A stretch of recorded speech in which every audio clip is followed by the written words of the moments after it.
10 लाखांहून अधिक लोक मरण पावली आणि 60-70 लाखाहून अधिक लोकांना इकडून तिकडे आणि तिकडून इकडे स्थलांतरित होण्यास भाग पाडलं गेलं.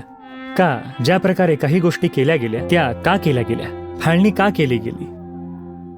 हा धार्मिक प्रश्न नाहीये, हा मानवतेचा प्रश्न आहे.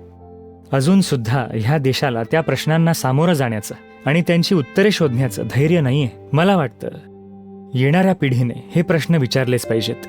6 दशलक्ष लोक त्यांच्याकडे असलेलं सगळं काही सोडून, असंच सोडून खूप घाईने जाऊन दुसऱ्या देशात निर्वासित होणं.